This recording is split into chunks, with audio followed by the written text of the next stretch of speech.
Welcome everyone to the Municipality of Thames Center regular meeting, April 25th, 2022 at 5 p.m. So I'm going to call this meeting to order. Are there any additions to the agenda? There are no additions. Thank you. And disclosure of pecuniary interest. Any pecuniary interest to be disclosed? Councillor Patterson? Yes, with respect to 5.1, I cannot take part in that vote because that's I'm the subject of that report. Okay, thank you. Any other pecuniary interest? No, seeing none. Moving on to announcements. Any announcements? Hearing and seeing none, we'll move right on to presentation. Presentation is the Delegated Integrity Commissioner, Aird and Burles LLP, John Mascarin and Megan Cowan. Regarding an Integrity Commissioner's report, Code of Conduct complaint, Councillor Chris Patterson. So welcome, John and Megan.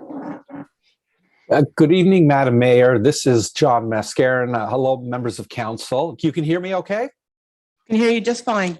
Terrific. My name is John Mascarin. I'm attending tonight with my partner, Megan Cowan. As you well know, the municipality has appointed Mark McDonald as its integrity commissioner. Mr. McDonald has, pursuant to the Municipal Act, that's section 223.3, sub 3, delegated his powers and duties with respect to the complaint that's before you this evening to our law firm, Aird and Burles LLP. This delegation was made on January the 7th, 2022. And Madam Mayor, members of council, it is in that capacity in which we appear before you this evening to present our investigative report on the complaint that was filed against Councillor Chris Patterson under the Code of Conduct for members of councils and members of council and local board. We will provide a short presentation with respect to the investigative report, following which Councillor Patterson is entitled to make submissions in the on the recommendations in the report if he so chooses. Thereafter, we would be pleased to respond to any questions that members of council may have with respect to our recommendations and procedure or any other matters that council may wish to ask us about. Council then has a decision to make in the matter. The recommendations are only that. I want to be absolutely clear. Our recommendations are only the recommendations as delegated integrity commissioner. It is council's discretion to accept them in whole, to reject them all outright, or to modify them. It is council's decision to make. Our investigation was conducted in accordance with our authority as an integrity commissioner under Part 5.1 of the Municipal Act, your own code of conduct, and the process and procedures that council has set out under its complaint protocol, which is part of the code of conduct. My partner, Ms. Cowan, primarily carried out the investigation into the complaint. As the head of all of our accountability mandates at my firm, I was consulted during the investigation, and I peer reviewed the investigative report that is before you this evening. In carrying out our investigation, we have acted completely in a neutral and impartial manner and in accordance with the requirements of the complaint protocol that council itself adopted. This is all set out at page 1, at the bottom of page 1 of our report. I will now turn it over to Ms. Cowan to speak more specifically to the report and our findings. Megan? Thank you, John. Good evening. With respect to the complaint, our report pertains to a formal complaint that was filed against Councillor Patterson relating to his actions around December 20th, 2021, with respect to interactions with members of the municipality's fire department concerning the decision to cancel the annual Christmas Eve parade. The report sets out that the provisions of the council and staff relations policy, I'm going to call it the policy from here on out, which were alleged to have been contravened by the councillor, are with respect to section 4 and 5 of that policy. They are with respect to members and staff shall relate to each other in a courteous, respectful, and professional manner, understand their respective roles and responsibilities, and appreciate and respect the roles and responsibilities of the other, and act in a manner that enhances public confidence in local government. Section 5.1 provides in part that staff shall serve the whole of council rather than any individual member, and they will respect the administrative and managerial chain of command by directing any question or concern in relation to the administration or management of the municipality to the mayor or the CAO for consideration, give direction to staff only as council and through the CAO, and refrain from becoming involved in the management of staff. This policy is under our jurisdiction as Integrity Commissioner by virtue of Section 5.1 of the Code of Conduct, which provides that it shall be the duty of all members to abide by all applicable legislation, policies, and procedures. The materials and matters we considered apart from the complaint are set out at page 2. John is now going to speak a bit about our process. As I indicated, members of council, as Integrity Commissioner, we act as a neutral and impartial investigator. We are not an adjudicator in this matter. That is council's role. We initially provided Councillor Patterson with a notice of the complaint outlining the allegations and the issues that were raised. The councillor, in accordance with the complaint protocol, was afforded an opportunity to respond in writing to the complaint, and he did so on February the 7th, 2022. We have taken his response into consideration in preparing our report. A copy of the councillor's statement to us is reproduced in full at the bottom of page 3 of the report.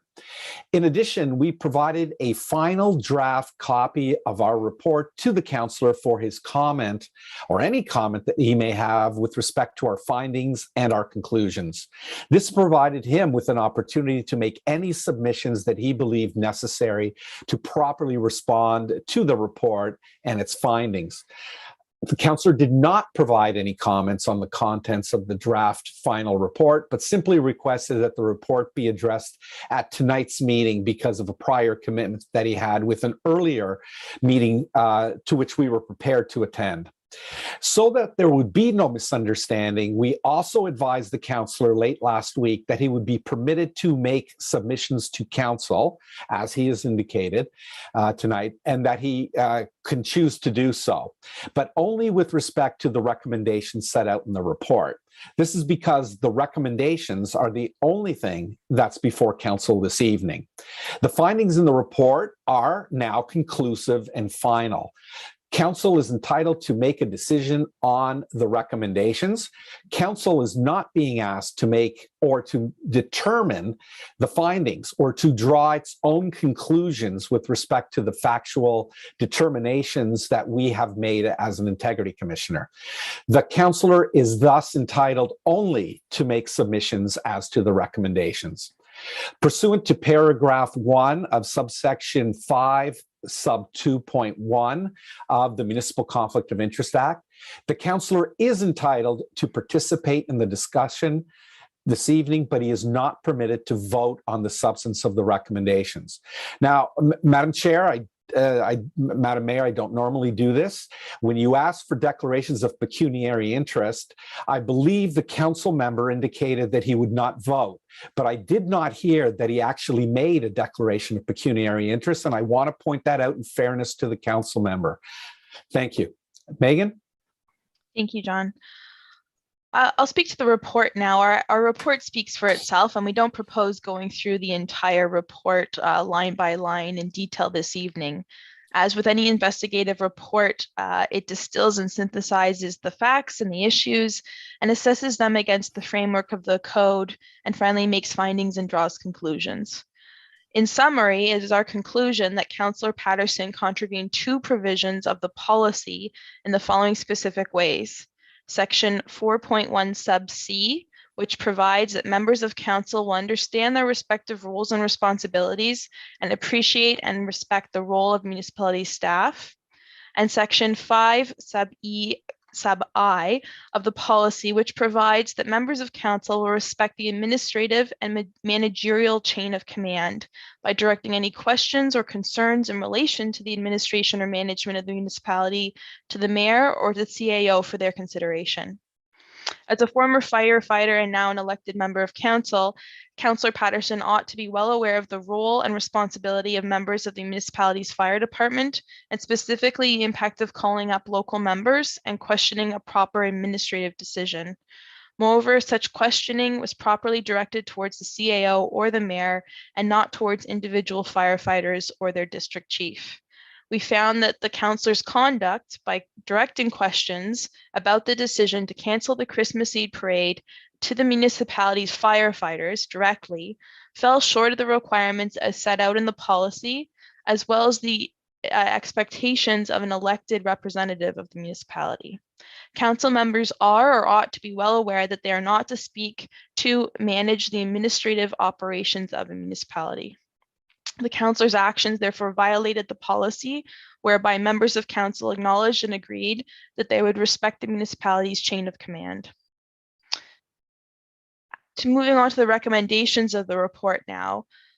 Our recommendations are set out at pages 4 and 5, and as John said, are actually the only matters that are before council for consideration this evening. Council is the decision-making body that is entrusted with enforcing its code of conduct. As noted, we've investigated the complaint and have produced a report that details the findings and conclusions and that makes recommendations. We have done so in accordance with our authority as Integrity Commissioner and with an adherence to procedural fairness to all parties, including the councillor and the complainant who exercise their right to file a formal complaint. Under the Municipal Act, there are 2 possible penalties. 1, a reprimand, or 2, a suspension of pay for up to 90 days. In addition, the law also recognizes that remedial measures or corrective actions may also be imposed. These are also set out in the municipality's code of conduct. In our report, we have recommended the following. First, given that the findings in the report mark the 3rd transgression of the general municipal accountability framework by the councillor, we have recommended that council adopt a finding that the councillor, Patterson, has violated the policy and that it reprimand the councillor for his breach of the policy and impose a suspension of remuneration for a period of 10 days. Secondly, as a remedial measure, we recommend that the councillor be asked to reacquaint himself with the policy to ensure that any future concerns may be appropriately directed to the proper channels and that he make all efforts to respect the municipality's chain of command. We make these for the purpose of specific deterrence and to maintain public confidence for a penalty of greater significance than just a reprimand. John?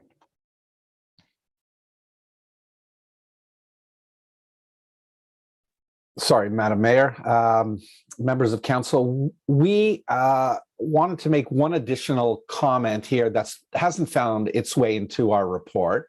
And that's because our report was submitted to the clerk on March the 28th this year. That was the same day that the councillor settled the municipal conflict of interest application that was before the courts. We understand from the report that was filed by the Integrity Commissioner, Mr. McDonald, and from the councillor's own apology that there was an acknowledgement that there was a breach of the Municipal Conflict of Interest Act, and there was a voluntary forfeiture of the council members' remuneration for the remainder of the term.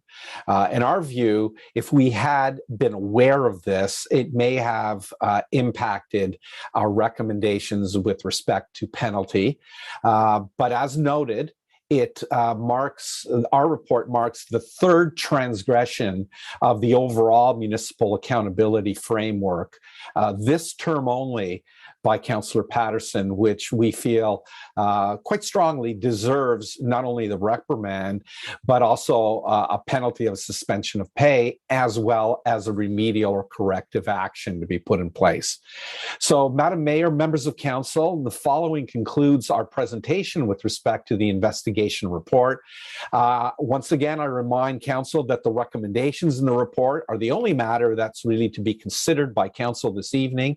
Ms. Count and I will will remain. We'll be able to answer any questions that you may have of us with respect to the report, our recommendations, or any other matters dealing with procedure, or any other questions that you may have. And now I think it's appropriate, again, I'm in your hands, we're in your hands, Madam Mayor, but I think it would be appropriate to hear from Councillor Patterson if he has any submissions to make on recommendations. Thank you very much.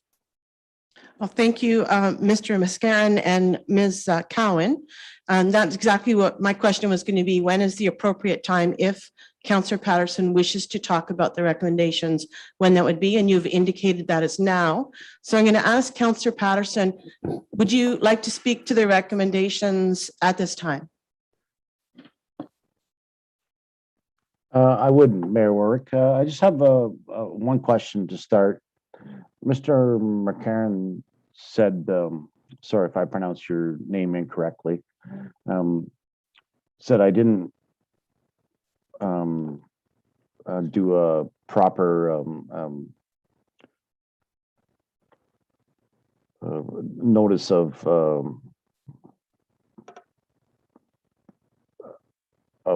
sorry. I'm just trying to If I can help, get words straight. yeah, if I can help, Madam Mayor, again, I don't want to intercede.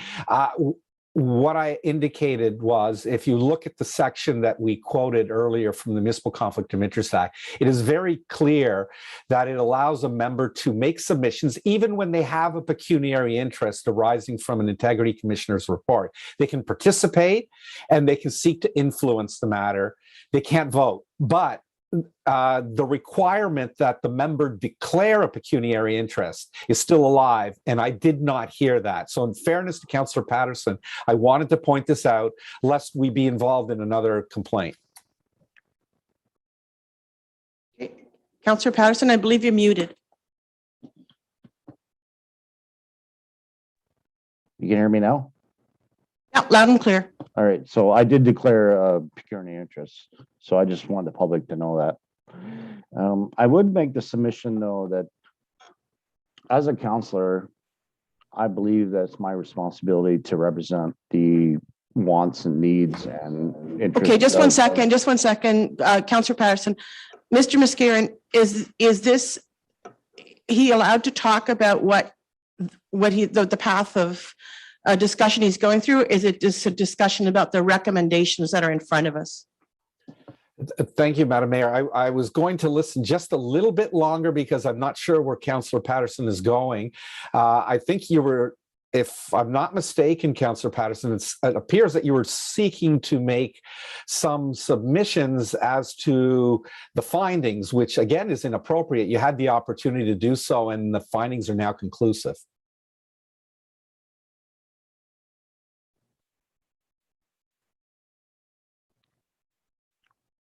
Well, I appreciate your comments. Mayor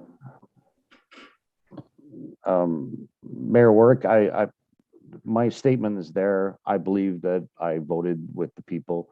The people know, how it is, and that I guess that's it. So. Okay, and just to be clear, Councillor Patterson, before I ask other members of council, are you discussing the recommendations at all, or is that the final statement from you? I think you may be muted still.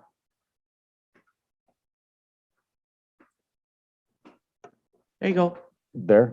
Yep. I'm loud now? Okay. Yep. So, yeah, I made my statement in my report in this code of conduct, and I'd like to say more, but apparently I'm not allowed to say anything else, which is, unfortunate, because I represent 4,000 people and they want their voice heard. So, okay, thank you. Council, any questions regarding the recommendations or comments? Councillor Hunter? Yes, Your Worship. The councillor has already foregone his pay for the rest of this council term. Is there any other corrective or remedial things that we can do as council for reprimand? I don't know if you heard that question or not, Councillor Mascaron. could you comment on that? Certainly. To Councillor, through you, Madam Mayor, to Councillor Hunter, I believe the question was, is there anything else that you can do to penalize? I believe that's what you were saying. And the answer is no. There are two penalties under the Municipal Act. There's a reprimand and there is a suspension of pay. Those are the penalties. The courts have recognized in many instances that remedial measures which seek to rectify or repair the harm, or any corrective actions that seek to prevent future harm from happening, can be put in place. Just to be clear, those are not penalties. They're either a remedial measure or a corrective action. Your code itself recognizes that this may be put in place. We have recommended that Councillor Patterson reacquaint himself with the code of conduct and ensure that he understands what's in there. I think everyone understands that he is a representative of the citizens of your beautiful municipality. What I think is being lost here is he is a representative when he acts with proper integrity and within the ethical confines of what your code sets out. I don't think any member of the public expects someone to breach the code of conduct and still say that they are fulfilling their requirements. With all due respect, that's not how you fulfill requirements of office.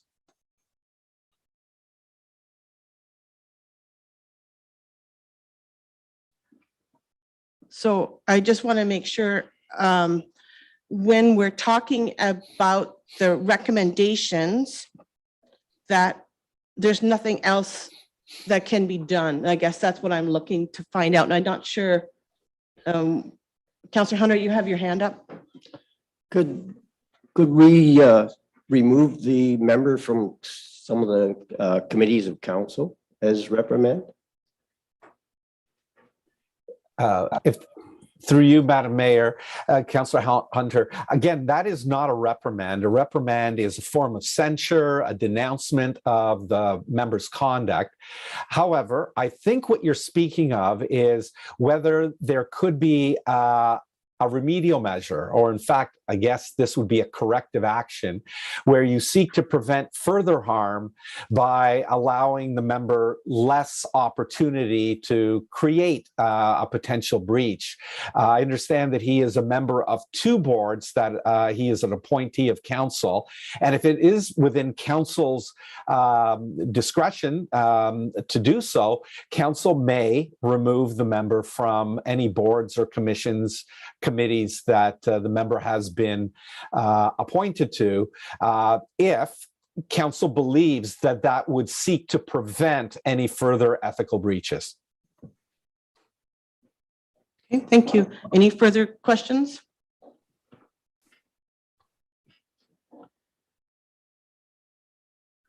Councillor Patterson, you have your hand up.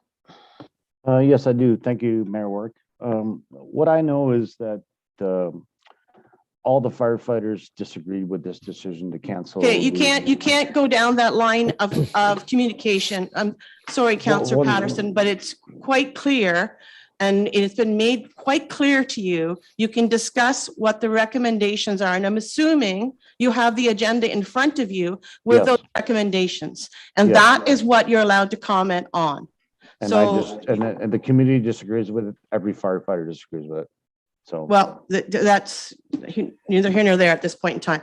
Okay, so well, it's not here and there. It's true. The majority of working people. yeah, point of order. agree with it. Through you, Your Worship, I'd like to call a point of order. The Integrity Commissioner has made it perfectly clear. The only discussion that we can have is the recommendations that the Integrity Commissioner has, that we cannot discuss the findings or who agrees or disagrees with the findings of fact. We can only discuss the recommendations. So I'd like to call a point of order on Councillor Patterson. Okay, all right. So, And Mayor Work, I disagree with the deputy mayor. So. well, okay. I'm going to move on from this, and we do have, I don't see there's any point in taking any more comments, because unless there's something to add from anybody else around the table, we're going to move on to we've got this recommendations in front of Councillor Heeman. I see your hand up. I just want to say that I think that this past Christmas was a pretty stressful time for everybody. And I think as the challenge we have as community leaders is to focus on, I would like to address the recommendations Okay, that we act in a way that unifies our community and shows appropriate leadership. So I think that the recommendations provided are appropriate, and I think they will allow us to move forward. okay. All right, so I'm going to go through the recommendations so that we all understand what we're doing here. So the motion states at the moment that council accept the findings in the delegated Integrity Commissioner's report that Councillor Patterson has contravened the code of conduct for members of council and local boards. And that council denounces Councillor Patterson's breach of the code of conduct, and that Councillor Patterson's remuneration be suspended for a period of 10 days. And that Councillor Patterson, as a remedial measure, be requested to reacquaint himself with the code of conduct and to ensure that any future concerns will be raised through the proper channels and make all efforts to respect the municipality's chain of command. Now, before we vote on that, I'm going to ask for a mover first, Councillor Heeman, and a seconder.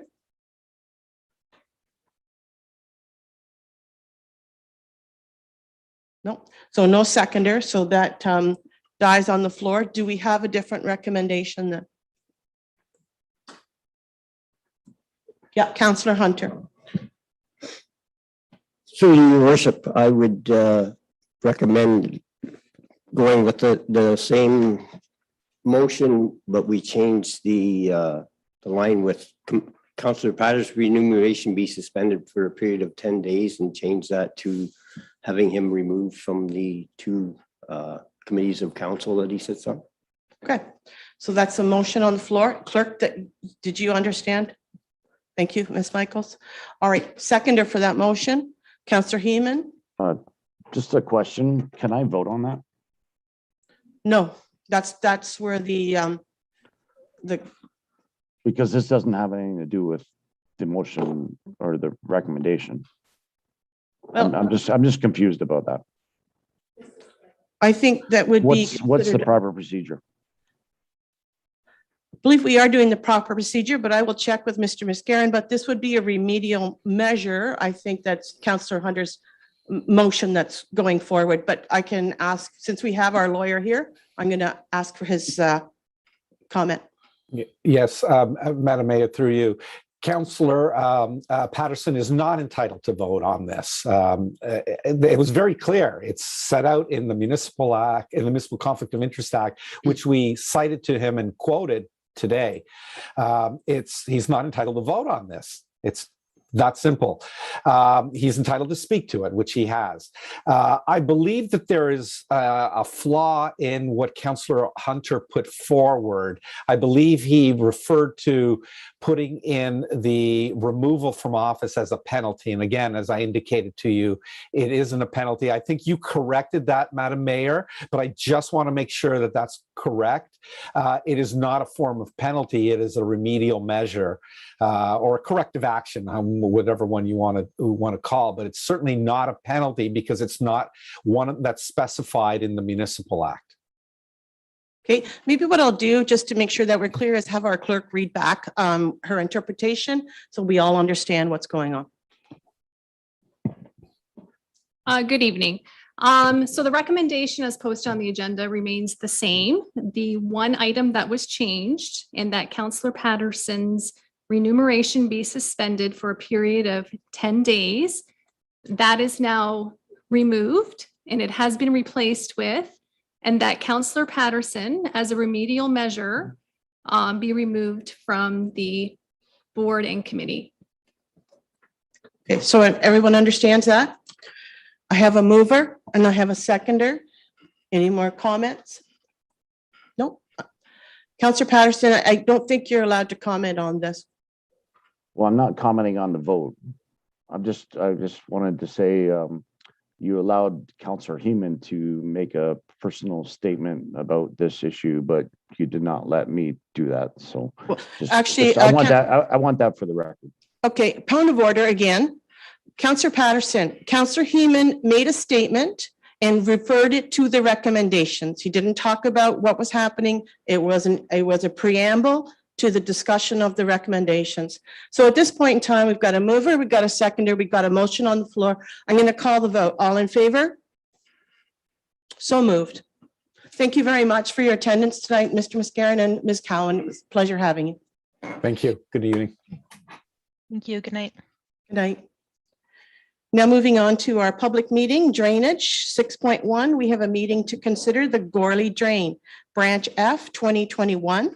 And I'm going to ask our engineer, Mike DeVos, to give us an overview of the work required. Good evening. Yes, the Gorley Drain is an existing municipal drain.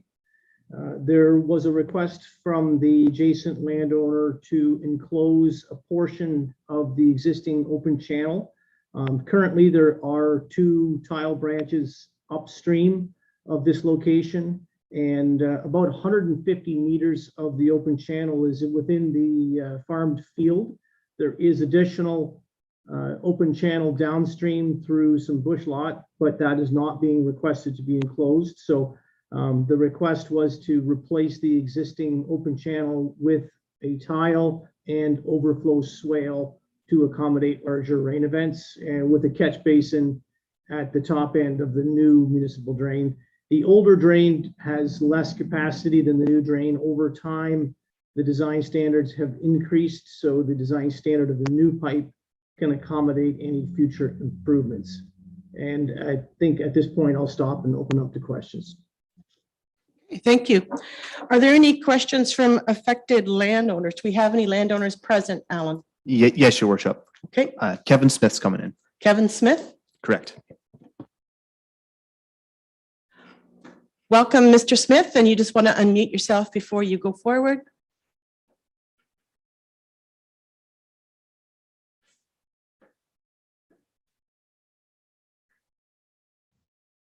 Okay, yeah, I was just wanted to listen in and find out. It was information gathering just to find out what's happening here. I'm not opposed to it or anything. Everything's Okay, going good. great. Well, glad to have you with us. Any other landowners present, Alan? No, your worship. Okay, all right. Is there anyone in attendance who would like to add or remove their name from the petition? No, hearing or seeing none. Council, any questions regarding the Gorley Drain? No? All right, so can I have a decision? We have a report that's been prepared by the drainage superintendent to be received for information, that we have the drainage report for the Gorley Drain as prepared by Spreed Associates be received and adopted, and that the first sitting of the Court of Revision on behalf of the Gorley Drain be scheduled to be held on May 30th, 2022. Looking for a mover? Councillor Patterson, seconded by Councillor Hunter. All in favor? So moved. Thank you. Thank you for joining us, Mr. Smith.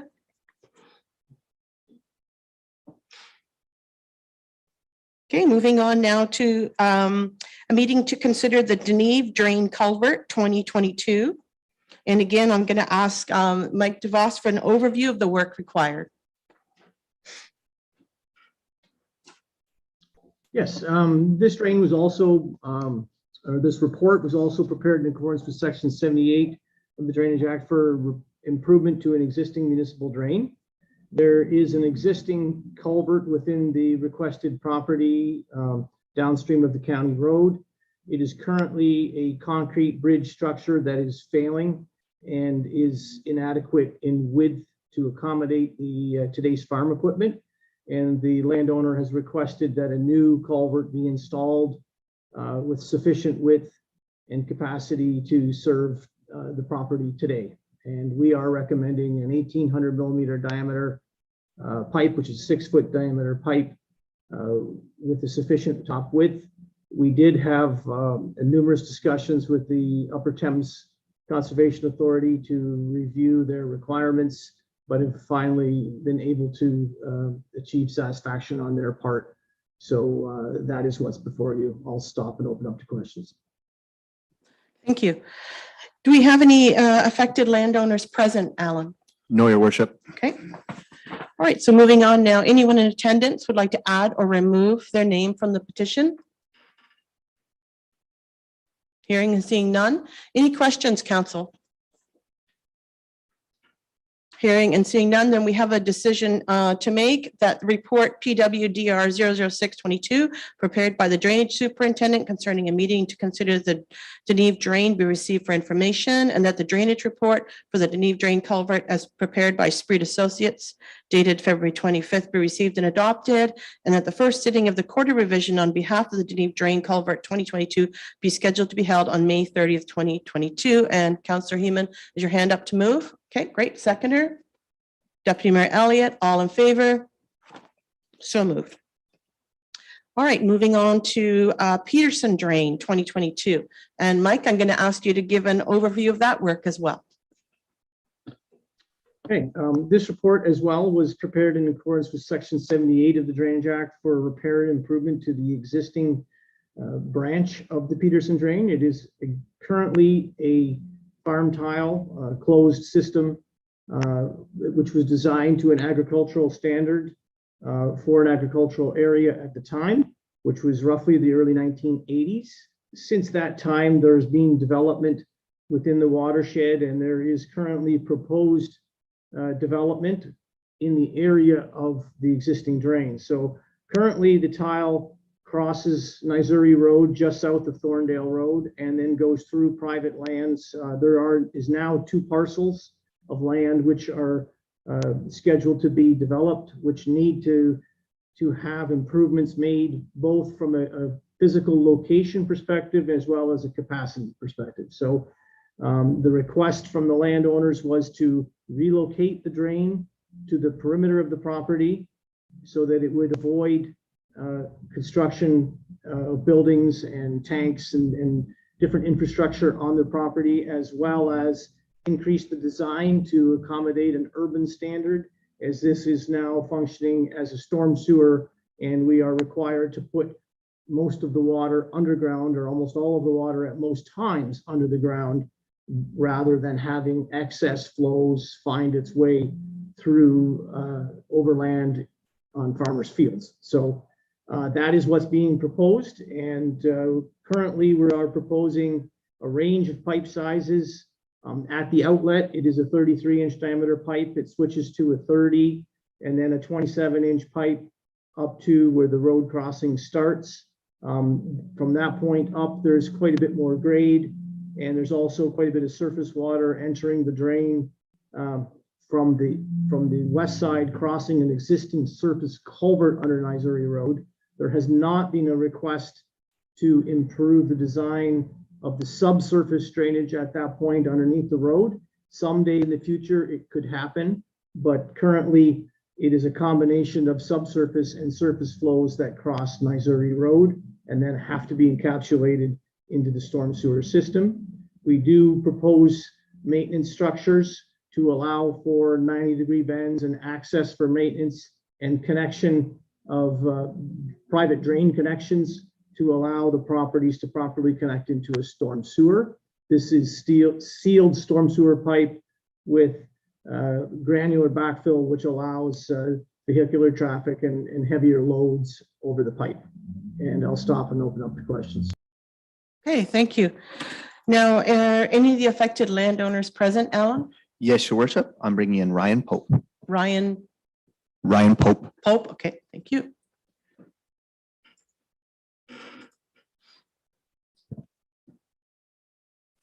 Hi there. Sorry, I was just on mute. Okay, Ryan, welcome. Thank you. Did you have any questions for the engineer? No, that was great overview by Mike. Thank you very much. Okay, great. Anyone in attendance would like to add or remove their name from the petition? Your worship, we have another public. Oh, we have comment. another person, sorry. Norm Stevens. Norm Stevens?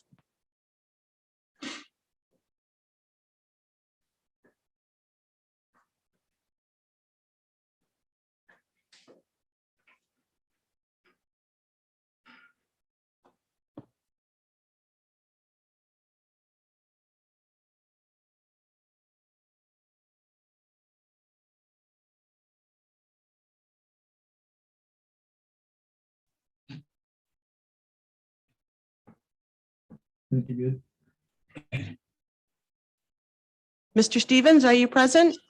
Yes, we have no comment. Okay. Well, thank you for joining us.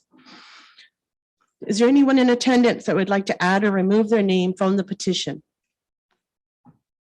Hearing or seeing none. Any questions, council, regarding this application? All right, so we have in front of us that report PWDR 00722 prepared by the Drainage Superintendent concerning a meeting to consider the Peterson Drain 2022 be received for information, and that the drainage report for the Peterson Drainage 2022 as prepared by Spreed Associates dated March 24th, 2022 be received and adopted, and that the first sitting of the quarter revision on behalf of the Peterson Drain 2022 be scheduled to be held on May 30th, 2022. So looking for a mover, Deputy Mayor Elliott, seconded by Councillor Hunter. All in favor? So carried. Well, I think that's you done, Mike. Thanks very much. Thank you. Good evening. All right, so now I'm going to ask that council adjourn its regular meeting and reconvene as a public meeting under the Planning Act. Looking for a mover? Councillor Hunter, seconded by Deputy Mayor Elliott. All in favor? So moved.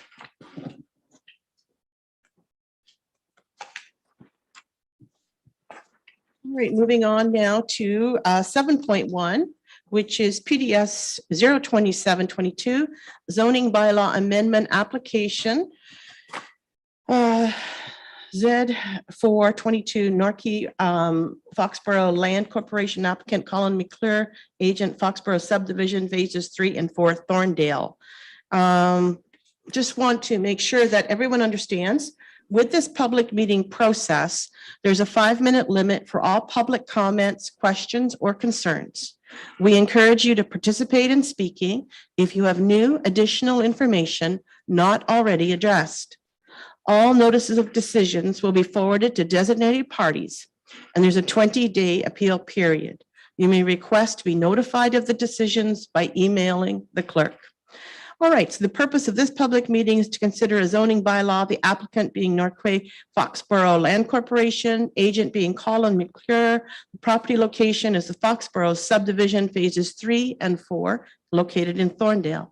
And I'm going to ask our planning director to provide an overview of application and planning recommendation.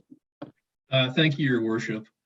So with this rezoning application, they are seeking an amendment to modify the maximum lot coverage provisions.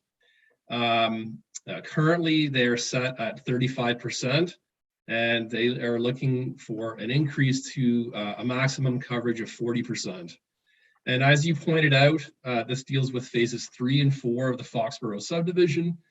Phase 3 contains individual lots that are fully serviced that are generally under construction to support single detached dwellings.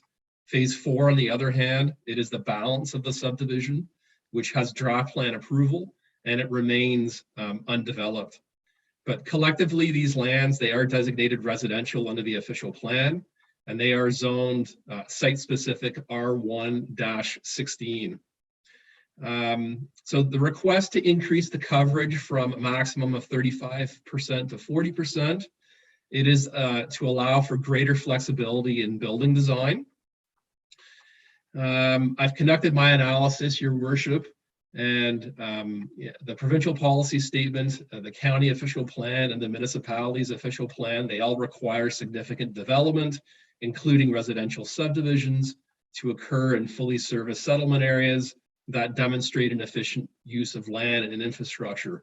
And this proposal would demonstrate those points.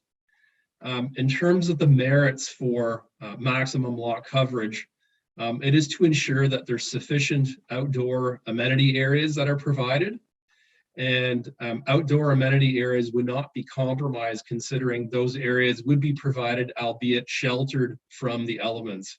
So this would allow for builders to provide an extension of roof lines so that we could have a covered back patio, which is certainly a trend in today's building industry. The other reason for maximum lot coverage is to ensure that we've got adequate impervious surfaces available to promote infiltration and to lessen potential drainage impacts on neighboring properties.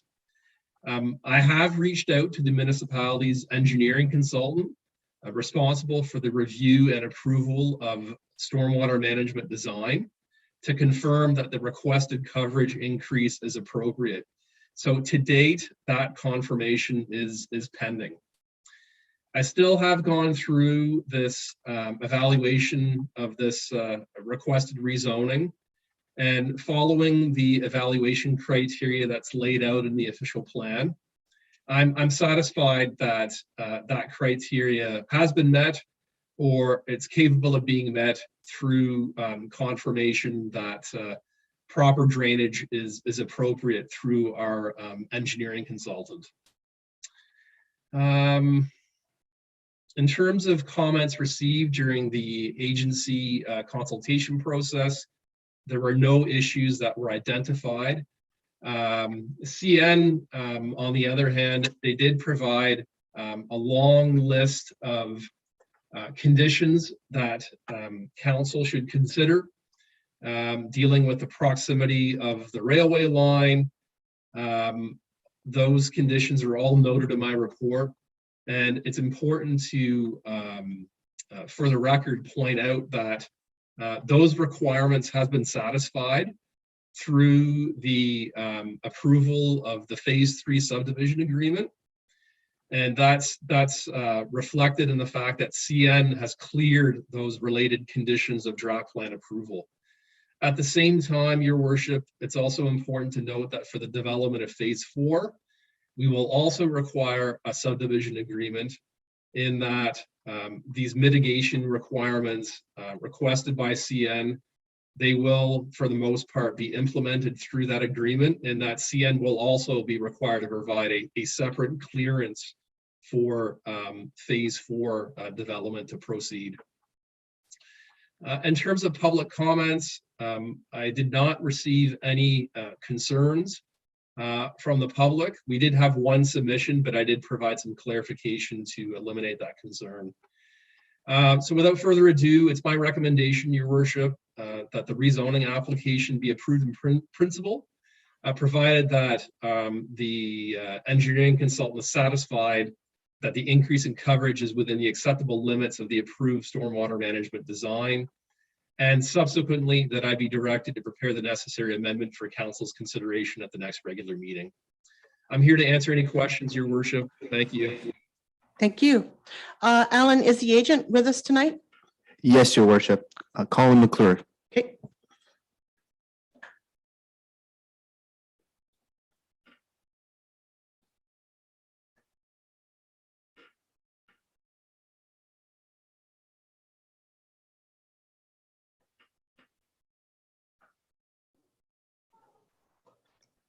Hi there, can you hear me? Yep, can hear you loud and clear, Colin. Do you have any additional information you'd like to provide? Not at this time. I'd just like to say thank you to Mark Bancroft and staff for the time they've put into this, but I'm happy to answer any questions you might have. Great, thank you. And so now I'm going to ask if there's any members from the public in attendance who have questions, Alan? No, Your Worship. Okay, council members, any comments or questions? Councillor Patterson. Yes, Mayor Work. I understand we're going from 35% coverage to 40%, and then our planner said they weren't sure how that would affect the stormwater, and he said pending for stormwater. So I'm confused about that. What do you mean by pending? I think he's waiting on the report to come back, and if it's satisfactory, then he will accept it. But I would like Mr. Bancroft just to clarify that comment. That is correct, Your Worship. Okay, any follow-up, Councillor Patterson? Yeah, I'm just concerned about I don't want to approve it until we know that the stormwater management system can handle the increase of 5% lot coverage. That's what I'm worried about. Okay, any other comments, council, questions? No? All right, So the public meeting portion for this application has been completed, and I'm going to ask council to make their decision on the application by resolution, considering all comments received. Looking for a mover, Councillor Heeman, seconded by Deputy Mayor Elliott. All in favor? Opposed? So carried. Now moving on to the public meeting for the zoning application Z622. And the purpose of this public meeting is to consider a zoning bylaw amendment as submitted by the applicant, being Murray Pickle, the agent being Stuart Finlater, Finlater and Associates Incorporated, and the property location being 17630 Gregory Drive. I'm going to ask our planning director to provide an overview of application and planning recommendation. Thank you, Your Worship. So this is an application to rezone the subject lands to the Hamlet Residential HR category to recognize the existing use of the lands being residential in the form of a duplex. Just for background, the subject property, it's a corner lot located on the east side of Welburn Road and on the north side of Gregory Drive in the hamlet of Welburn. And the property is approximately 0.7 of an acre in size. And it does contain a duplex dwelling along with a detached garage. These lands are also privately serviced with a well and a septic system. The applicant purchased the property back in 2012 and converted the main building, which contained a commercial use on the ground floor and an upstairs apartment, into a duplex or 2-unit dwelling. So the applicant is applying for this rezoning to legitimize the current use of the property, which is not permitted under the current zoning. So although a dwelling unit is permitted under current zoning, it must be situated above the main floor of the building. And essentially, the main floor is reserved for commercial purposes under the existing zoning. Hence, the applicant has requested for a zone change to the Hamlet residential category, which would allow for a duplex dwelling. I've conducted my analysis, Your Worship, and the provincial policy statement, along with the County of Middlesex official plan, they all encourage an appropriate range and mix of housing types to meet the long-term housing needs of the community. And our official plan, the Thames Center official plan, certainly echoes those points as well, and also permits duplex dwellings within a hamlet residential setting. I've also gone through, Your Worship, and evaluated the application against the criteria outlined in our official plan for zone changes. And I'm satisfied that that criteria has been met, or it's capable of being met through the need for a building permit to be issued to legitimize the current duplex. So in all, I'm satisfied that this proposal is consistent with provincial policy and conforms to the county as well as Thames Center's official plans. It's also important to note, Your Worship, that before a building permit can be issued, a record of site condition will need to be undertaken by a qualified person. And a record of site condition, or an RSC for short, it is required when there's a change in zoning or use to a more sensitive land use. So in this case, the applicant is seeking to legitimize a duplex to a more sensitive residential use, whereas the main floor of the building was used historically for commercial purposes.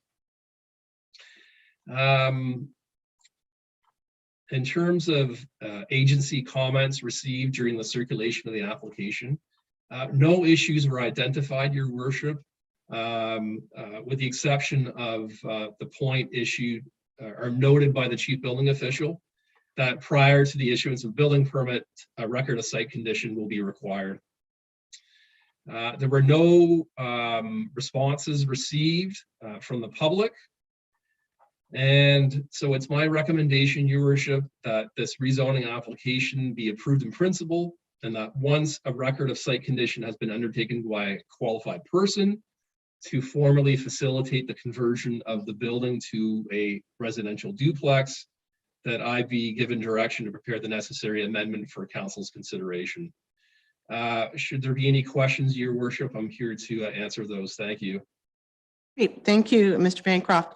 Is the agent available to provide any additional information?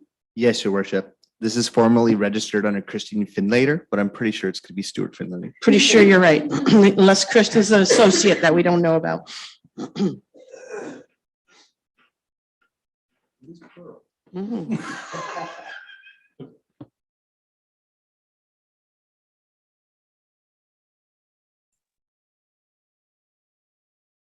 Can you hear me?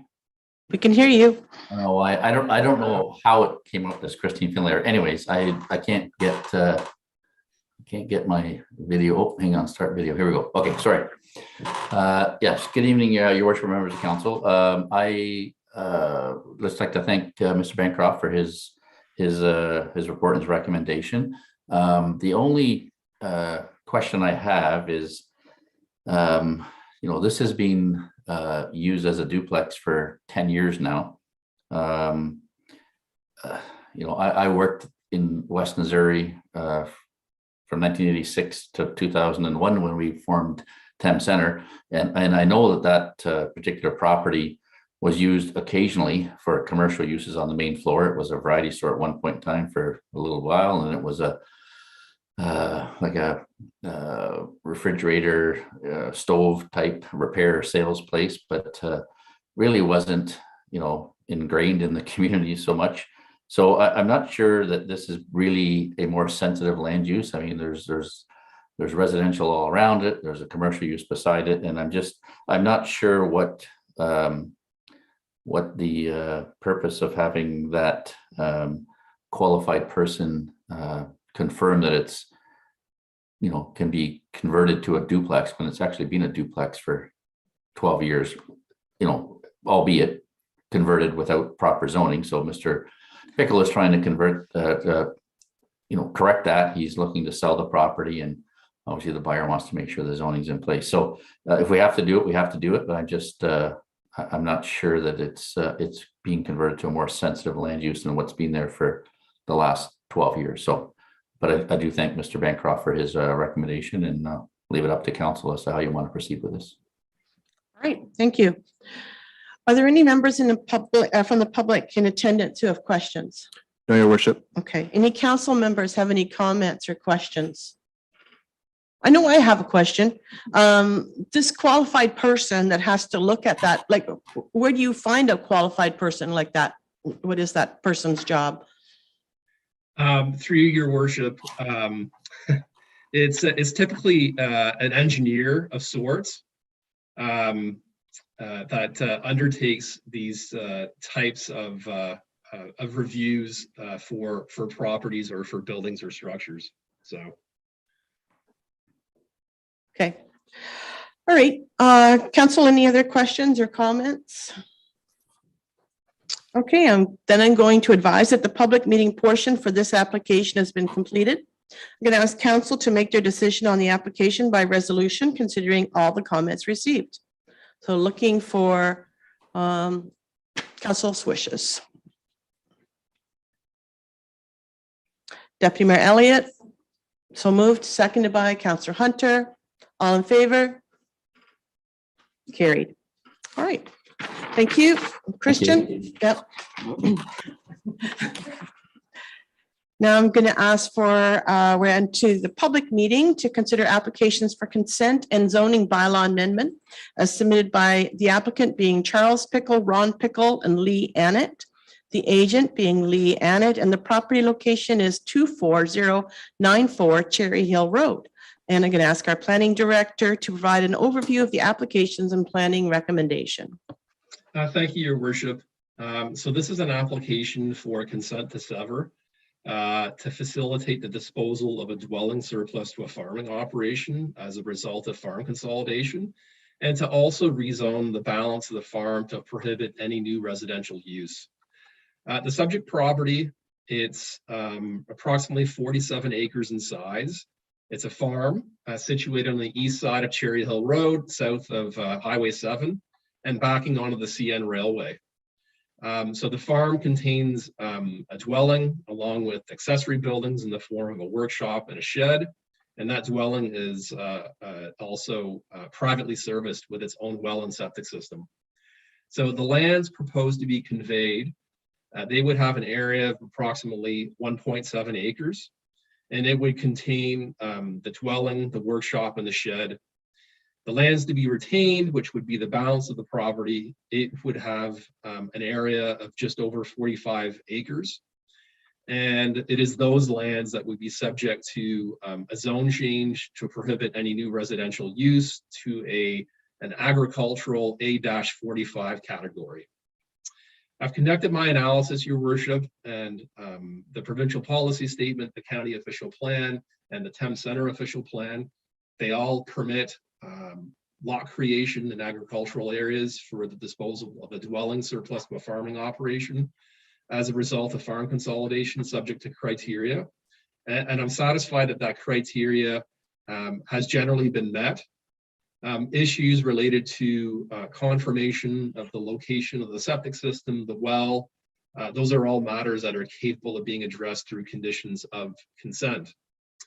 Also, the proposed A-45 zone being requested to prohibit any future dwelling is appropriate, and it represents good planning. So in all, I am satisfied that this proposal is consistent with the provincial policy statement and in conformity with the county and the Thames Center official plans. During the agency circulation of the application, there were no issues that were identified during the circulation, except for our drainage superintendent. He's noted that drainage reassessments will be required, and that item is covered as a recommended condition of consent. The second point is subsequent to the preparation of my report, I did receive written comments from Hydro One saying that although they have no objection to the consent, they want to remind the property owner, however, that the lands do contain an easement which supports a hydro transmission line. So any building activity in proximity to that transmission line would certainly be prohibited. There were no responses received from the public. So it is my recommendation, Your Worship, that this application for consent be approved, subject to the 8 conditions that are noted in my report, and also for the reasons outlined in my report. And in regards to the rezoning application, that it be approved in principle, and that I be given direction to prepare the necessary zoning bylaw amendment for council's consideration once a deposited reference plan has been received. I'm here to answer any questions, Your Worship. Thank you. Okay, thank you. Alan, do we have the agent available to provide any additional information? No, Your Worship. Okay. Any members of the public in attendance? No, Your Worship. All right. I'm going to advise that the public meeting portion for this application has been completed. I'm going to ask council to make their decision on the application by resolution, considering all comments received. So we're going to start with, there's 2 decisions. We're going to start with the consent, which is B522. So looking for a mover for the consent, Deputy Mayor Elliott, seconded by Councillor Heeman. All in favor? So moved. Now moving on to the zoning recommendation, which is Z722. Looking for a mover, Councillor Hunter, seconded by Councillor Heeman. All in favor? So carried. Moving on now to the public meeting to consider an application for consent as submitted by the applicant being Lionel Wood Farms, the agent being Gary Blazak, and the property location is 20664 Heritage Road. And I'm going to ask our planning director to provide an overview of the applications, comments received, and planning recommendation. Thank you, Your Worship.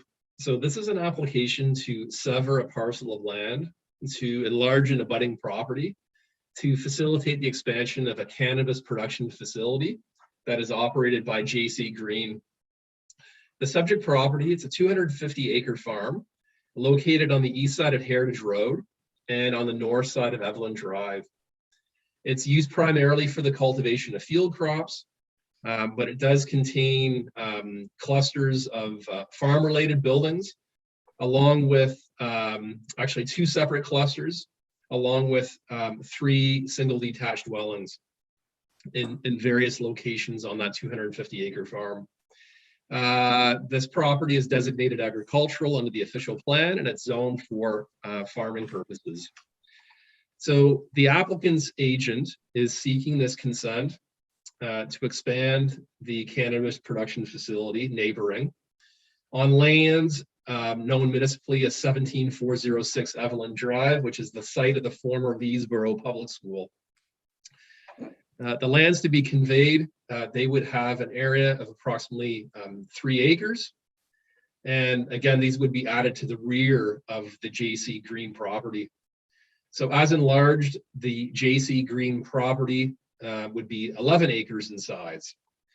The lands to be retained being the balance of the farm, they would be approximately 247 acres in size. And again, the additional lands would allow for the expansion of JC Green to be dedicated for the outdoor cultivation of cannabis.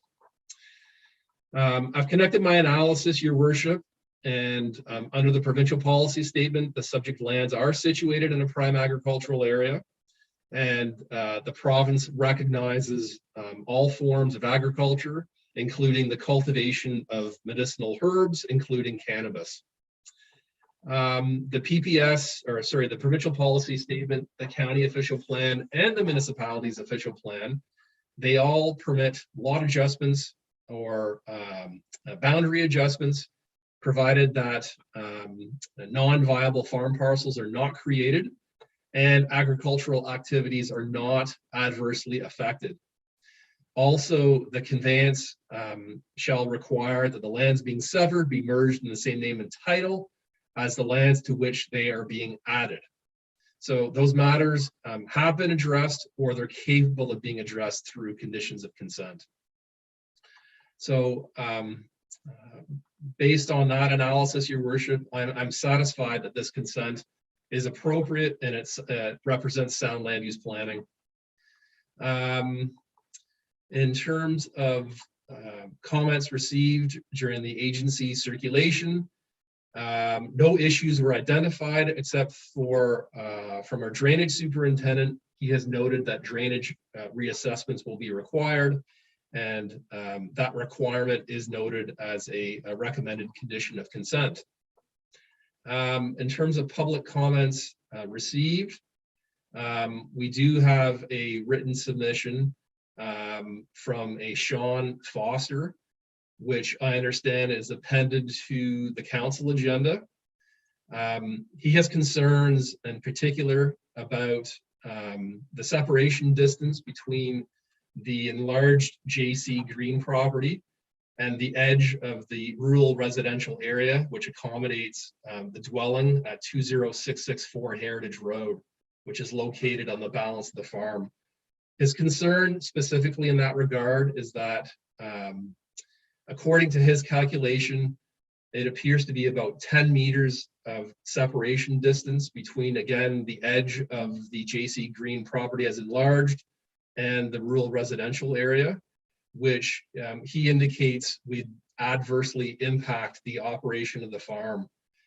I have reviewed this concern, Your Worship, and I am satisfied that agricultural activities would not be adversely affected, considering the separation distance is in excess of 10 meters. It is more like 35 meters, which would not be problematic to the maneuvering of farm machinery, Your Worship. So it is my recommendation that the consent be approved, subject to the conditions that are noted in my report, and also for the reasons outlined in my report. I'm here to answer any questions, Your Worship. Thank you. Thank you. Alan, is the agent available to provide any additional information? Yes, Your Worship. We have a Robert O'Neill. Robert O'Neill. Okay.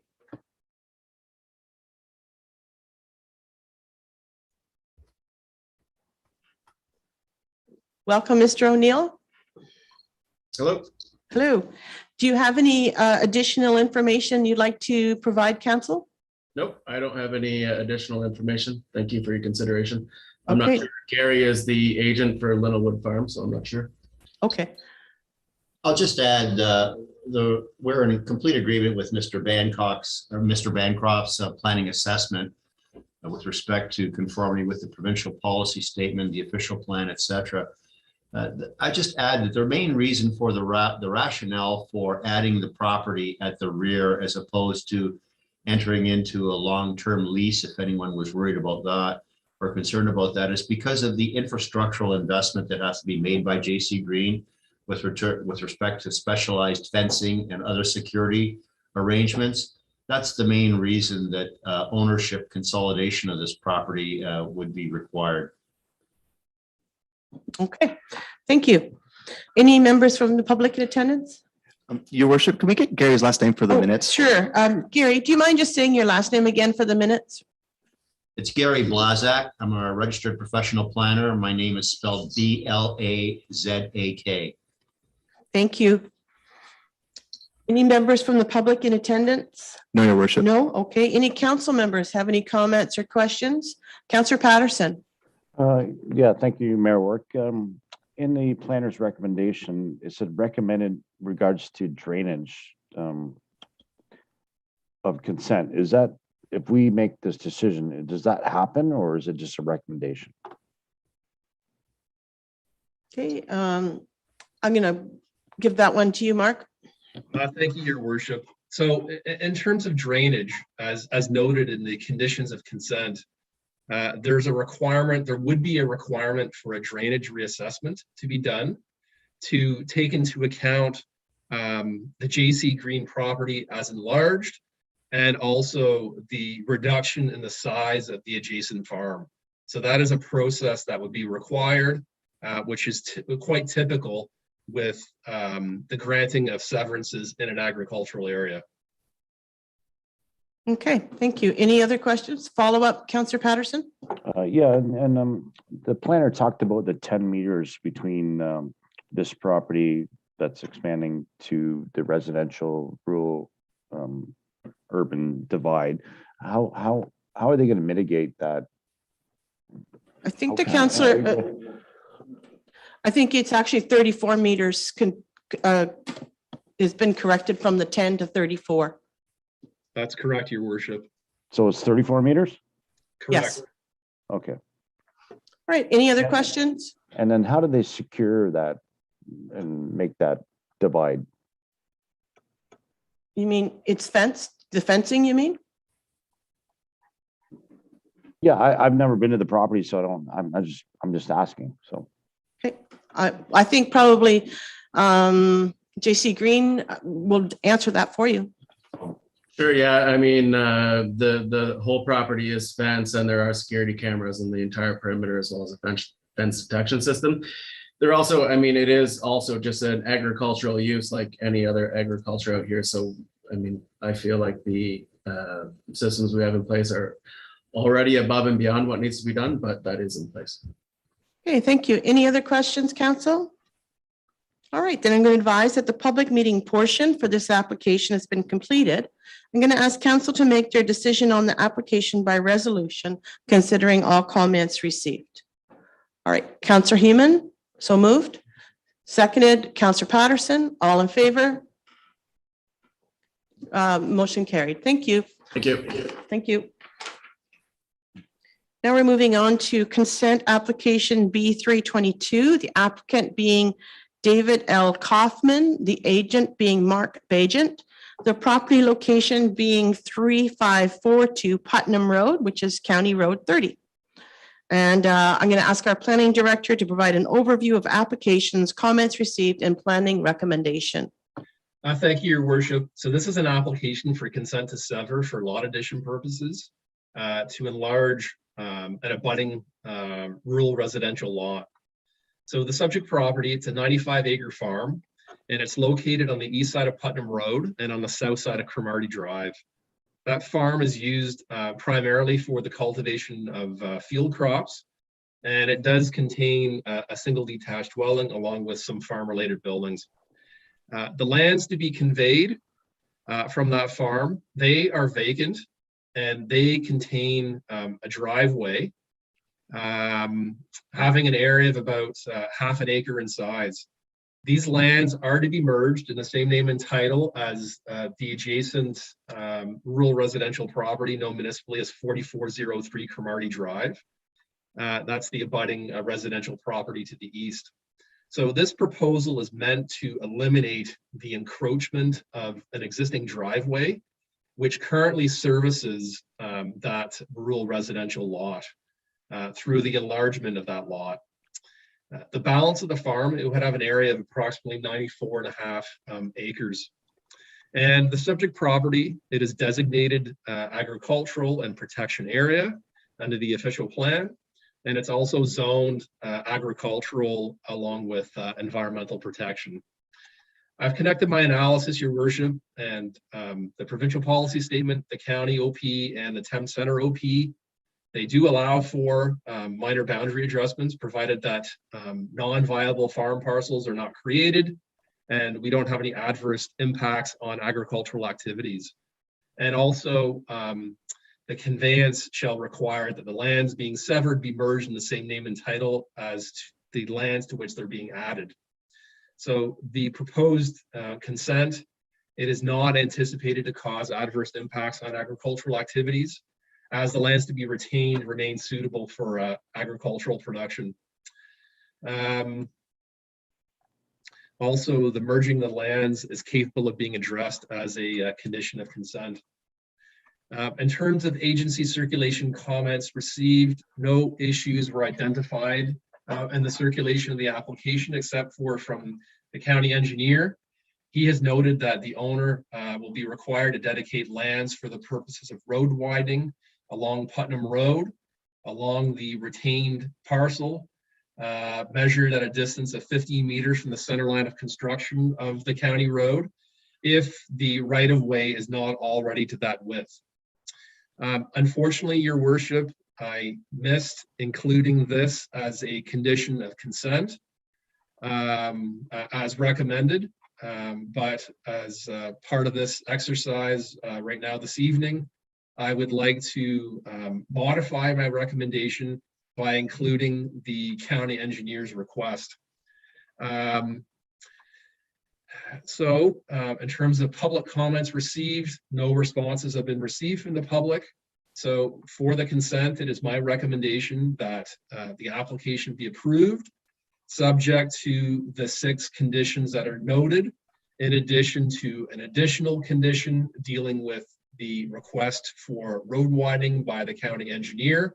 So that would be a total of 7 conditions altogether. Subject to the reasons outlined in my report. I'm here to answer any questions, Your Worship. Thank you. Thank you. I just want to clarify with the clerk that she has gotten the 7 conditions as stated by you. He does. I did my homework, Your Worship. Very good. Now I'm going to ask, is the agent available for any additional information, Alan? No, Your Worship. Okay. Any members from the public in attendance? No, Your Worship. Okay. Any council members have any questions or comments? Councillor Patterson.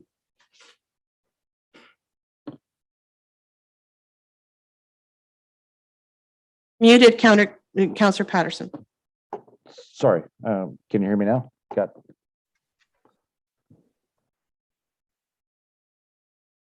You're muted again. We could hear you just a second. There you go. Okay. Now you're on. So just the 7 conditions not listed here, so I just wanted to make sure that I understood what the 7th condition with the county was. The 7th condition was the county engineer's road widening requirement. Okay. Okay. All right. That makes sense. All right. Thank you. You're welcome. So any other questions? I'm going to advise that the public meeting portion for this application has been completed.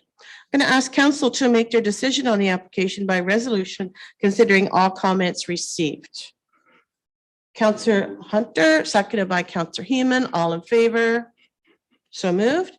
And now I'm going to ask for a resolution to adjourn the public meeting in order to sit as a committee of adjustment under the Planning Act.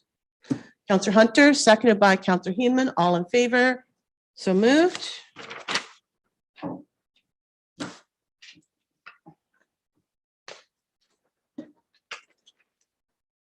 All right, so our first procedure is the public hearing for the minor variance application A522.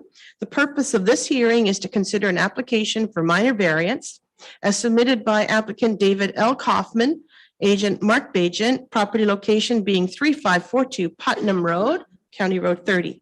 So I'm going to ask our planning director to provide an overview of the application. Thank you, Your Worship. So this variance application pertains to the lands to be retained of application for consent B3-22. So the lands to be retained, they would have an area of approximately 94.5 acres. So that's the balance of the farm that contains farm buildings along with a single detached dwelling. So this variance has been requested considering the zoning bylaw requires a minimum lot area of 40 hectares, whereas the lands to be retained would be shy of that total, more like 38.24 hectares in size. I've conducted my analysis, Your Worship, and have evaluated this minor variance request against the 4 tests under the Planning Act. And as noted in my report, I am satisfied that those tests have been met. So as a result, I see no reason why this variance should not be approved. In terms of comments received during the agency circulation, no issues were identified as it relates to the minor variance request. And the same in terms of no responses have been received from members of the public. So it's my recommendation, Your Worship, that the minor variance application as submitted be approved, subject to the reasons outlined in my report. Thank you. Okay, thank you. Again, is the agent available or not?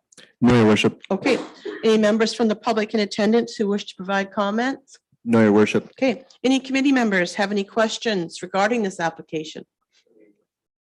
Okay, I'm going to ask the committee to make their decision on the application by resolution. Okay, Councillor Heeman, oh, sorry, Deputy Mayor Elliott, seconded by Councillor Heeman. All in favor? So moved.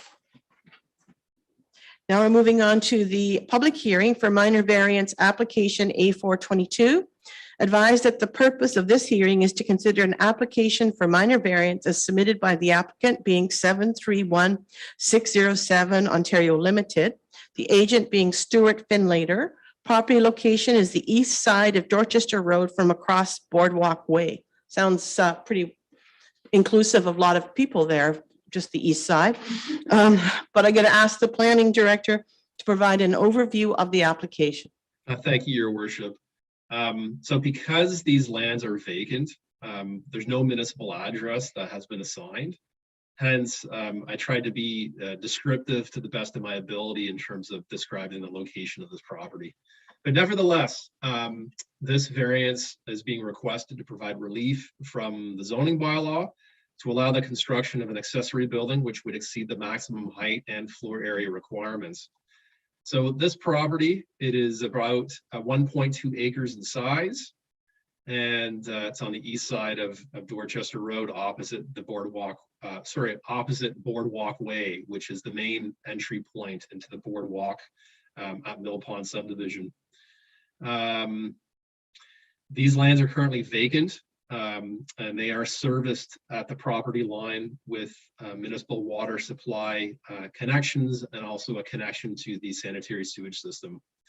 The applicant is proposing to construct a shed for residential purposes with a height of 7.6 meters, which exceeds the maximum height of 5 meters, measured to the peak of the roof. And the applicant is also proposing a floor area of 223 square meters, which exceeds the maximum floor area requirement of 90 square meters for all accessory buildings and structures. To be located in the rear of the property, this building would accommodate the storage of personal wares, including recreational vehicles, cars, and other equipment. All other zoning regulations are capable of compliance. It's also important to note, Your Worship, that that the building permit for the accessory building cannot be issued until a permit has been issued for the main residential use being a single detached dwelling. And that's because the property is currently vacant. The proposed dwelling, according to the applicant's submission, it would be a single-story structure with a height of 28.5 feet, and also with a floor area of 270 square meters. So these lands are designated residential, and they're also zoned for residential purposes. They're also regulated under the Conservation Authorities Act, and they back onto a significant woodland that was identified by the Middlesex Natural Heritage System Study. I've conducted my analysis, Your Worship, and I'm satisfied that the 4 tests under the Planning Act have been met, or they're capable of being met.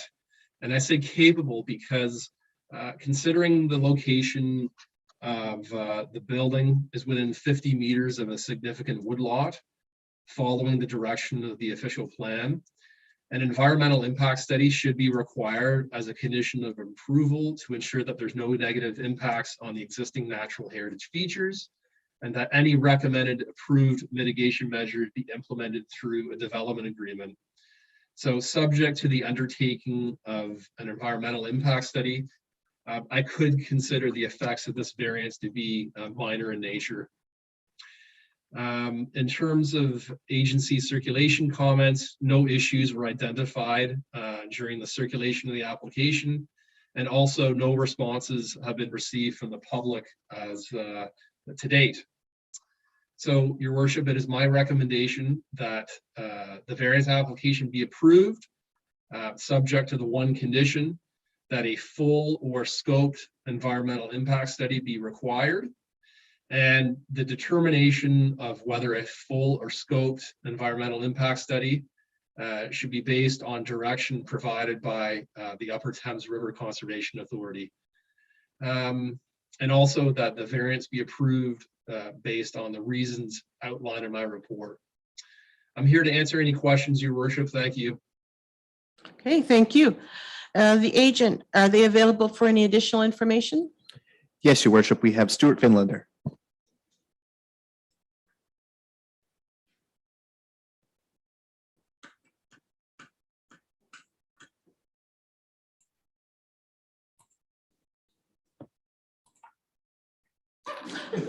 All right, welcome, Mr. Finlater. Christine, as you know me. Your associate, I think, yeah. I'm not sure how that happened. So Your Worship and members of council, I just want to thank you again for having me the opportunity to speak tonight.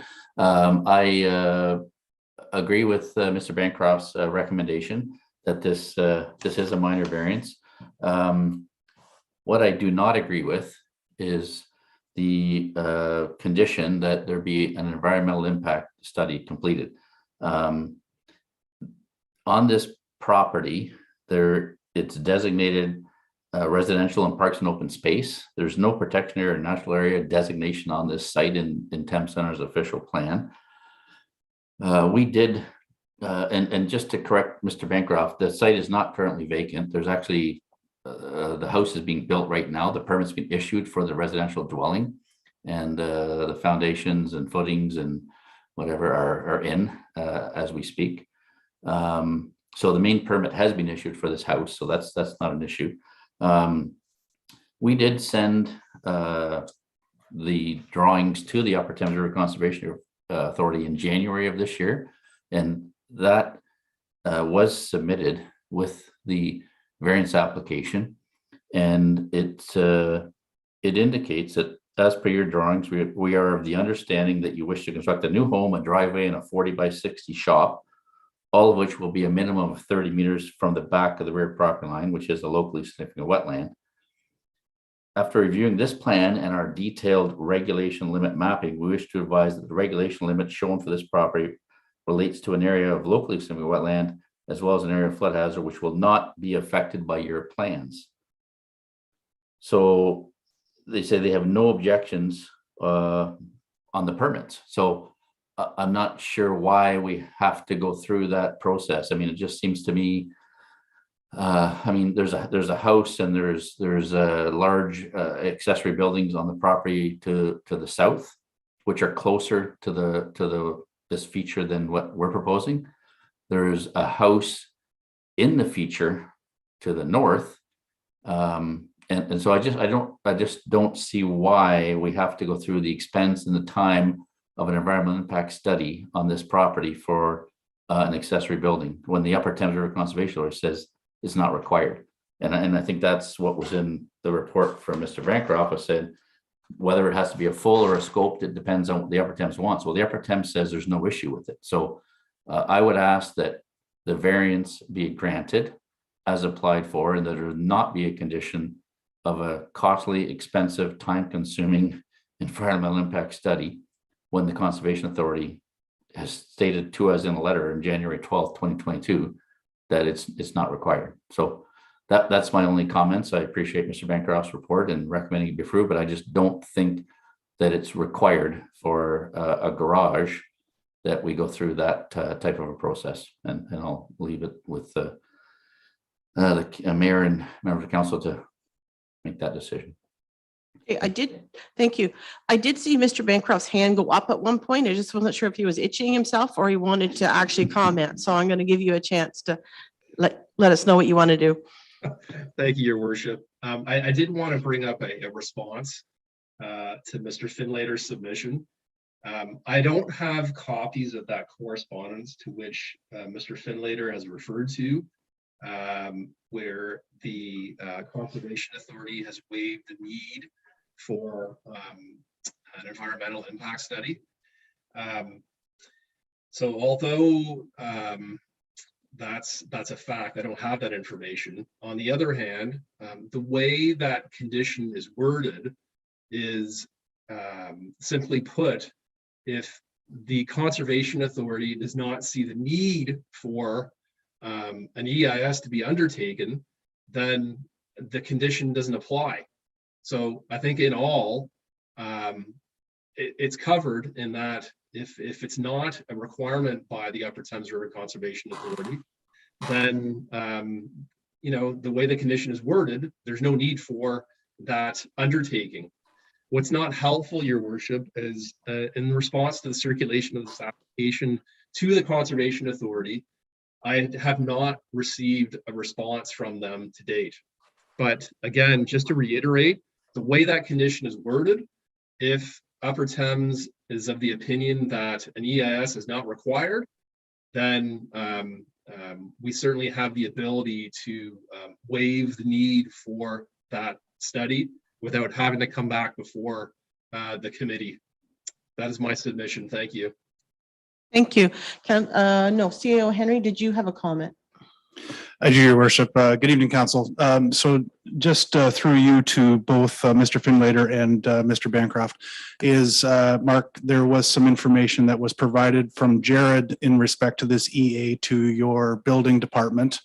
And on that very day that it was transferred down the hall, Mr. Finlater did bring in some additional documentation to support that he thought he'd already submitted and may have. So I think my best advice here is that there's documentation there's pending stuff out there, and then maybe council can take that in consideration while they're moving ahead. But I know there was supporting documentation floating around the office as of late. Okay, Councillor Heeman, did you have a question? Oh, sorry, Mr.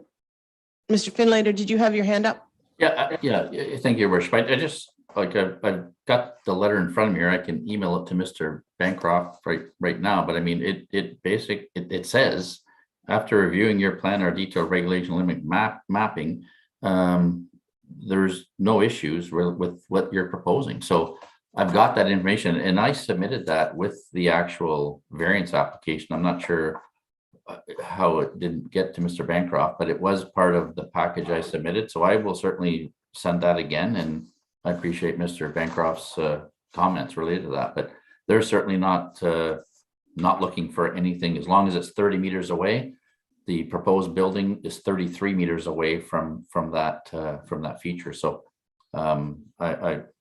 anyway, that's my comments, Your Worship. Thank you. All right, we're going to start looking under Jarrett's desk just in a few minutes. All right, so Deputy Mayor, did you have, Councillor Heeman? Yeah, just a comment. I think in previous circumstances, we've talked about where there is no comment from the Conservation Authority that we wouldn't enforce the environmental impact assessment. But I think that was, we wanted to make that change permanent through the official plan. So just, I think that we're all in agreement on this, and I think we have consistent methodology.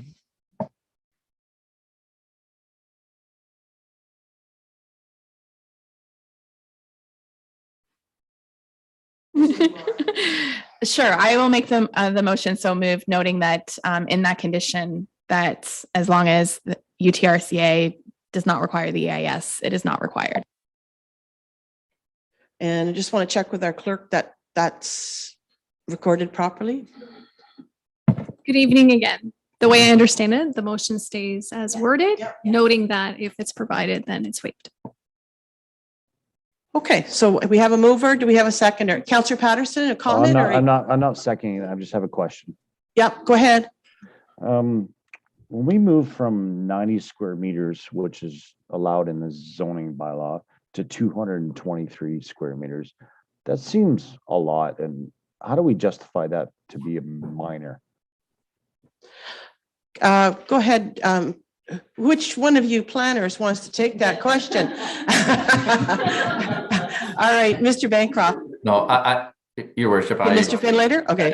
As the agent for the applicant, I mean, variances, as I'm sure Mr. Bancroft will agree, have been deemed by the Ontario Municipal Board, whatever it's called these days, to be a complete elimination of the standard. You look at each site on its own merits.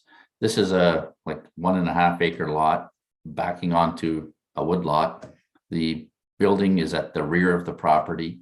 It is not out of character with the buildings that are already on the property to the south.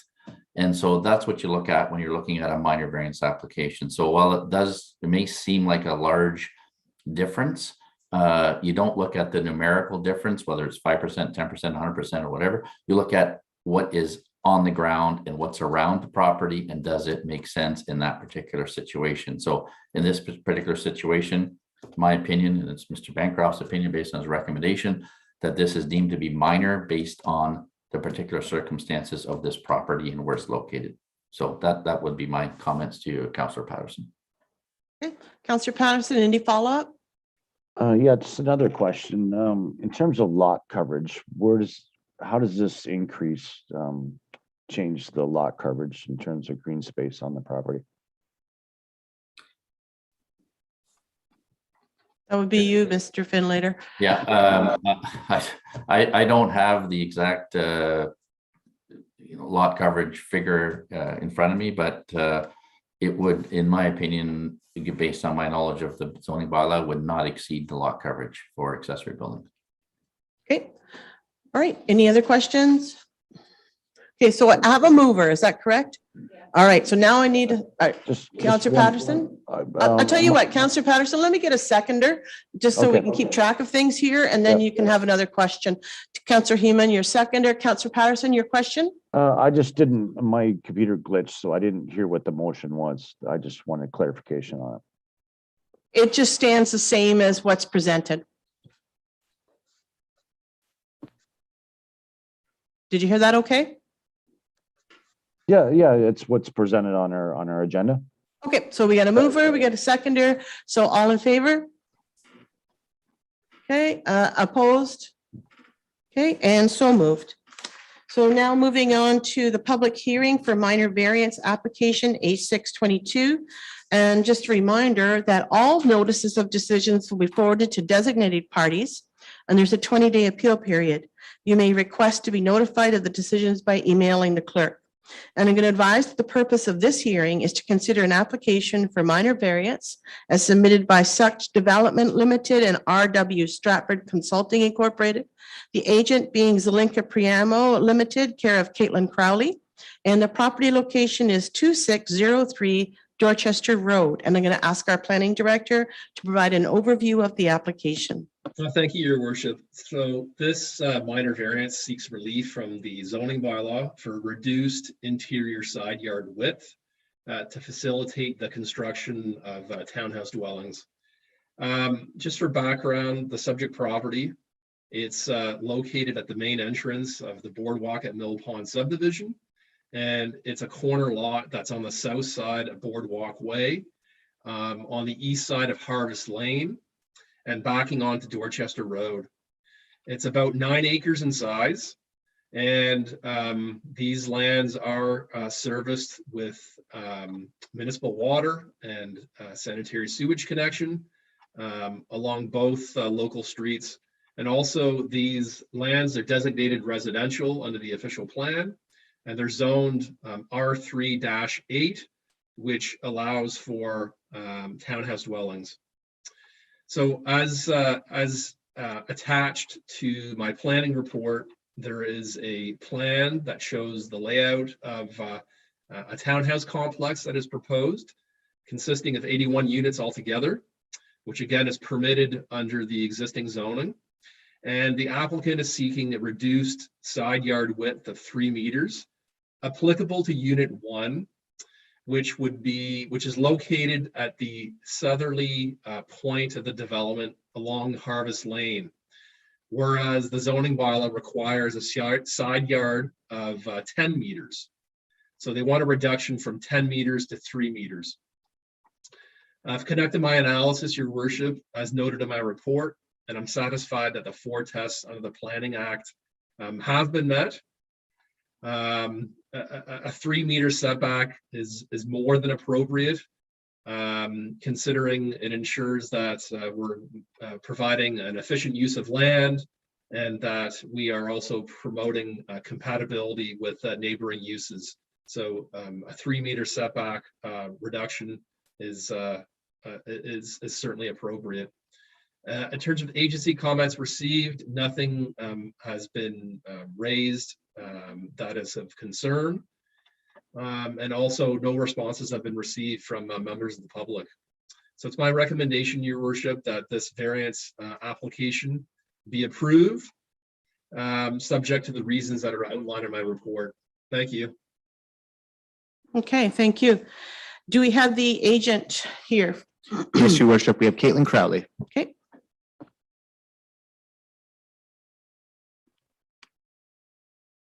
Through you, Your Worship, this is Caitlin Crowley with Zelenka Priamo. I just wanted to thank Mark for his time on this project, and we have read the staff report, and I can agree with Mark's recommendation, and I have no further comments. Thank you. Okay, thank you, Ms. Crowley. Are there any members from the public in attendance who wish to provide comments? No, Your Worship. Okay, any committee members have any questions regarding this application? Councillor Patterson. Yes, thank you, my work. What's the purpose of 10 meters rather than 3? Like, I'm just trying to understand why the 10 meters is there. What's the reason? Well, I think you mean 10 meters as the original measurement that they're asking to be reduced. Is that the question? And you're muted. Sorry, is that live now? Yep. Okay, so it's supposed to be 10 meters, but why is it 10 meters? That's my question. Well, I think probably it was based on an official plan that was reviewed a number of years ago, but maybe Caitlin or Mark can correct me on that. So through you, Your Worship, it's my understanding that the 10 meters also applies to an apartment building, for example. So it may be appropriate in dealing with a larger structure such as that. So I believe that's where the origins are of that side yard requirement. Okay, any follow-up, Councillor Patterson? All right. Any other questions, Council? So I'm going to ask the committee to make their decision on the application by resolution. Oh, Councillor Patterson? I just moved the recommendation. Okay, so seconder, Councillor Hunter? All in favor? So carried. Thank you for joining us.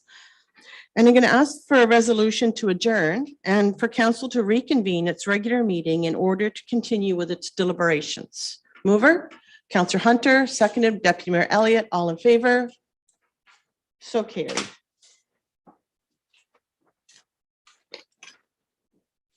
So we're going to move on to the consent agenda. And items listed on the consent agenda are considered routine and may require discussion, but no action on the part of council. Consent items are received for information in one motion. Council members may request that one or more item be removed for further action. I'm going to ask first, though, that the minutes of the regular meeting of council held on April 4th, 2022 be approved as circulated. Deputy Mayor Elliott, seconded by Councillor Hunter. All in favor? So moved. We only have the one item, I believe, 9.2, which is the notification from Canadian Pacific Rail about vegetation control program for this year. So looking for a mover to accept that for information. Councillor Hunter, seconded by Councillor Heeman. All in favor? Unfinished business, to my knowledge, we have no unfinished business. Number 11, notice of motion. I do believe, though, we have a notice of motion. Is that correct? Okay, Councillor Heeman, this is yours. Okay. Thank you. I'd like to read two different notices of motion for next agenda's consideration. The first is titled Civic Improvement. Whereas traffic calming measures are a broad benefit to pedestrians, cyclists, and motor vehicles' public safety, and whereas street side garden boxes and beautification have been shown to decrease the speed of traffic, whereas street side parking is a benefit to local businesses and slows the flow of traffic in central business areas, whereas crosswalks and walking trail connectivity increases the safety to pedestrians and students, and whereas downtown revitalization invests in our community identity and commercial districts. It is therefore be it resolved that the Director of Public Reserve Works is to provide a report on the implementation of a civic improvement plan in the downtown cores of both Thorndale and Dorchester for the purposes of increased public safety, beautification, and downtown revitalization. I think you can keep going if you want. All right. So the second notice of motion for future consideration is comprehensive services. Thames Center's recreational facilities are highly frequented by the community and highly frequented for community and athletic activities. And whereas Thames Center strives to provide a high level of customer service to all residents, and whereas Thames Center is a growing community with increased administration and staffing requirements, and whereas many administrative services are provided through centralized digital platforms, therefore be it resolved that the Chief Administration Officer Henry is to provide a report on the potential implementation of a comprehensive service delivery model for municipal payments, permitting process assistance, and other administrative processes. Okay, thank you. So we just add that to the next agenda then? Do we have to make a motion or is that just said and done? They were just introduced at this meeting and they'll appear on the next agenda posting. Okay, perfect. Thank you. Any new business? Seeing none, and we don't have a closed session, so we're going to move on to bylaws. The first thing that we're looking for is that bylaws 34/2022 to 36/2022 be given first and second reading. Councillor Hunter, seconded by Deputy Mayor Elliott. All in favor? So moved. And now we have bylaws 26/2022 to 33/2022 and 37/2022 be adopted as presented. Oh, do you need a correction? Yes, there is bylaw 26-2022. That is the bylaw appointing members to the committees of council and local boards. Because of the previous motion, there should be something that should be voted on separately, noting that Councillor Patterson was removed from the Thames Center Sports Hall of Fame and Police Services Board in an earlier resolution. Okay, so that's 26/2022? That is correct. Okay, so then let's go to then the bylaw would be to, just trying to find it on my paper here. So 14, is that right? So 14.5, to 14.11 is what we're voting on. And that would be adopted as presented and including 37-2022. All right. Phew. Councillor Patterson? We're not voting on that, the one that clerk just mentioned, right? No, that's right. Okay. And I do have a question about the firearm bylaw. Like, what does that mean? I'm not sure about that, so I need some clarification of what that. I think, bylaw- Mark, you want to, that was something. that we 28, discussed. 2022. Yeah. Okay, we discussed it at the last meeting, I think, but I'm going to let Mark just fill you in on that one. Yeah, this bylaw implements the exemption for the discharge of firearms. It allows for the discharge of firearms for the property over on Slow Pitch Road. The private club that is on those lands. So that bylaw implements council's direction to staff to basically grant the exemption. So it allows for the discharge of firearms on that property. Okay, any other questions? No, okay, so a mover.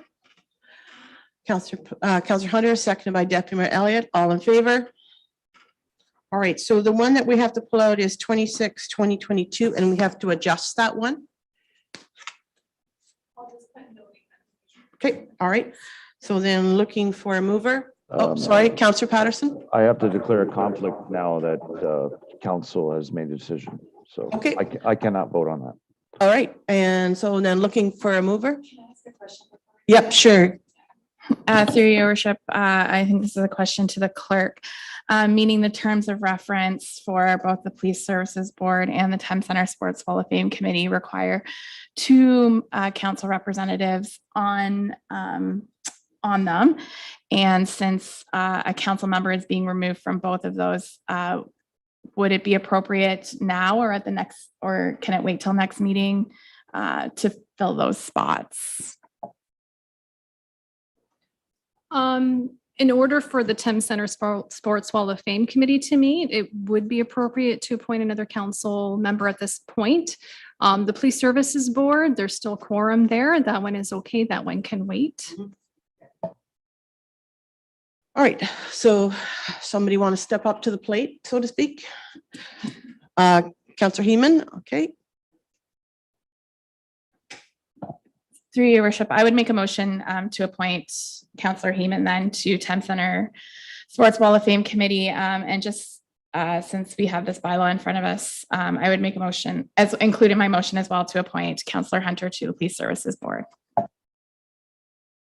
All right, so we're okay with that motion, Madam Clerk? Okay, all right, and mover is Deputy Mayor Elliott, seconded by Councillor Heeman, all in favor? Okay, and then I'm losing track. Have we done the confirmatory bylaw yet? Okay, so our next meeting now is Monday, May 16th, 2022 at 1 p.m. Now I'm looking for a mover to adjourn.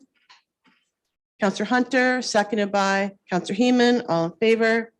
So I declare the meeting adjourned at 6:53 p.m.